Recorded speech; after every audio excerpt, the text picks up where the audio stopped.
You're not tired because of what you're doing. You're tired because of what you're absorbing. Still, right now, without realizing it, your brain is processing dozens of unresolved inputs. Conversations you haven't finished, decisions you've been avoiding, information you consumed but never used. None of it is urgent. All of it is running. Still, this is what overload actually looks like. Not collapse, not breakdown. Just a mind that hasn't been quiet in so long. It no longer remembers what quiet feels like. Still, most people misread this. They think overload means busy. It doesn't. You can be completely still, sitting in a quiet room, doing nothing, and still be overloaded. Still.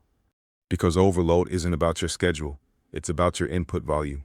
Every notification you glanced at, every conversation you have processed, every piece of content you consumed between waking up and right now, your brain held all of it. You just didn't notice it holding. Still, neuroscience calls this cognitive load accumulation. The nervous system doesn't distinguish between important information and noise. It processes everything. It charges you for everything. This is why you can end a day where nothing went wrong and still feel like something is wrong. Still, here is what your brain is doing right now. It is running what researchers call open loops, unfinished mental tasks. Things that were started, a thought, a problem, a plan, but never resolved. Still, the Zygarnik effect, documented in the 1920s, showed that the mind holds unfinished tasks in active memory. It keeps returning to them, checking, scanning, waiting for resolution. Every open loop costs you energy. Not occasionally, continuously. Still. And in a world designed to create open loops, notifications that interrupt without completing, content that raises questions it doesn't answer, conversations that end before they resolve, your brain is running hundreds of them at once, right now. Still, that is not a character flaw. That is a system responding exactly as designed. The problem is the system was never built for this volume. Still, here is what actually works. Not a meditation, not a detox. A single practice. 3 questions, once a day. Still. Question 1. What am I still thinking about that I have no control over? Write it down. Name it. The moment it exists on paper, your brain partially releases it.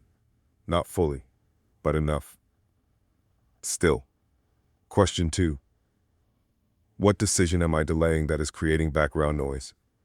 Avoidance doesn't close the loop. It keeps it open and running indefinitely.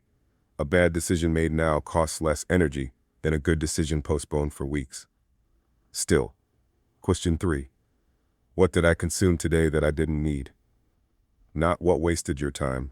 What entered your mind without being invited. What you absorbed on reflex, not on choice. That question alone, asked daily, begins to change what you allow in. Still. This is the overload audit. 3 minutes, 3 questions, done before you open anything else in the morning. It doesn't remove all the noise. It teaches your mind to stop treating noise as important. Still, here is what changes when you do this consistently. You stop being someone who reacts to everything. You become someone who decides what enters. Still. That is not a small shift. The overstimulated mind has no filter.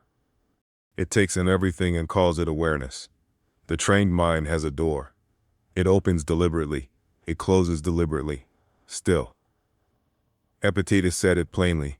The beginning of philosophy is knowing what is yours to control. Your attention is yours. Most people have never treated it that way. Still, your brain is not broken. It is overloaded, and overloaded can be fixed. Not by doing less, but by choosing more deliberately what gets in. Still, run the overload audit tomorrow morning. Before the phone, before the feed, before anything else. 3 questions. Write them by hand if you can. If something in this hits you, comment the word clear. That single word tells me this reached the right person. If this gave you something real, share it with one person who needs it. Not because it helps the channel, because their mind might be running the same loops yours was. Subscribe to Vision Vortex. Every video here is built around one thing. Helping you think more clearly, feel more in control, and live without the noise. Still, lead, become.